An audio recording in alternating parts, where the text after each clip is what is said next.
Alright everyone, if you hang around on Shortwave long enough, you're gonna hear some weird stuff on there. Like, there are all sorts of signals that aren't 100% fully figured out by others either, like UVB76, you know, the buzzer.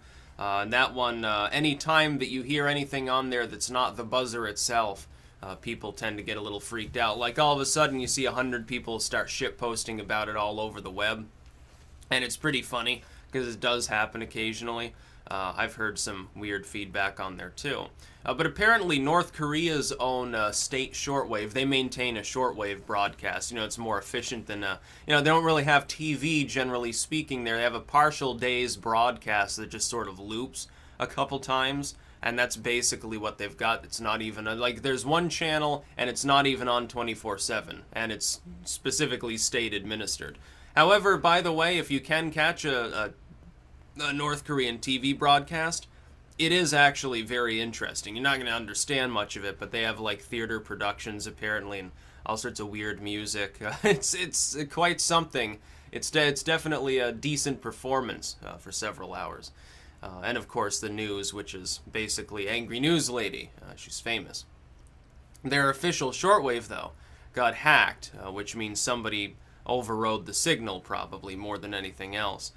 In order to play the final countdown by, you know, the band Europe. You know, it's the final countdown. Famous hair metal song from the 1980s, sort of the last gasp of hair metal before it slowly dwindled out in favor of some of the alternative rock of the latter years. It was rather funny. You know, it's a fitting song, too. I guess the idea is somebody thought it would be funny because I guess it's, you know, sort of an apocalyptic reference. It's like, oh, in a nuclear war soon, which probably won't happen. Like, Trump's backing off of that for the most part. I'm actually not happy with him on that. I'm not happy that he's backed off the North Korean issue. I think that he should back off the Middle Eastern issue, and thankfully you haven't really heard that much about it lately. Unfortunately, though, that means the drone program covertly continues to operate. The death toll continues to mount. It's just a little bit more limited. I'd like to see it a hell of a lot more limited than it already is. It's to his credit that he scaled it back. I know he put more people in Afghanistan. We'll see what happens. I'm not optimistic, but I'm open to the idea. Not that I want anybody to be over there. I oppose occupying it at all. North Korea, perhaps the one place we could do some good. But I don't think that anyone hacked their shortwave. The claim is, oh, someone hacked the station.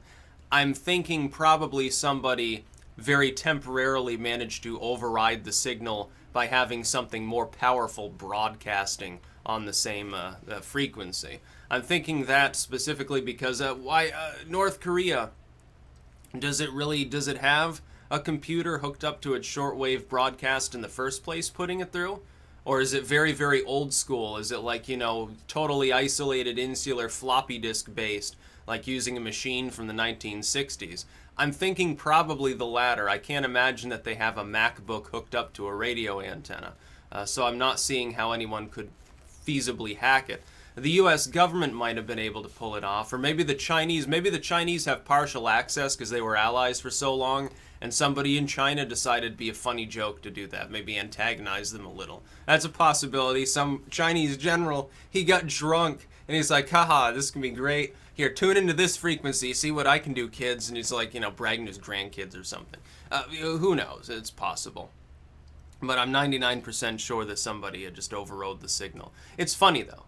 It's definitely an amusing thing. This happens sometimes on shortwave. Like, you can get in a lot of trouble, by the way, for doing that. It's not a good idea to, unless you have a license, your options for using shortwave are receiving and very local chatter, I believe. Nobody really cares if you sort of chat with truckers.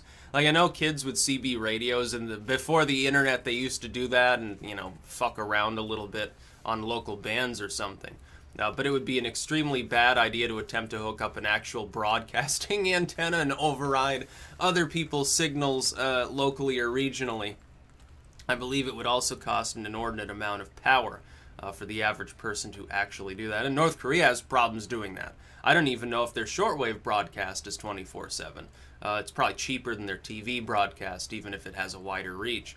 But shortwave is far more efficient. It uses the ionosphere, sort of bounces the signal around. Unfortunately, despite its unprecedented range and efficiency thereby, It also means that if the ionosphere is chaotic at the time, the broadcast may not come in very clearly. It's not the clearest way to get your message across. It's just a really cheap way to do it at distance. They were doing that over 100 years ago. Back at the dawn of radio, what fun times. So yes, their transmission was either hacked somehow, or somebody briefly managed to overcome the actual broadcast strength, at least regionally, which is pretty funny. That's about all.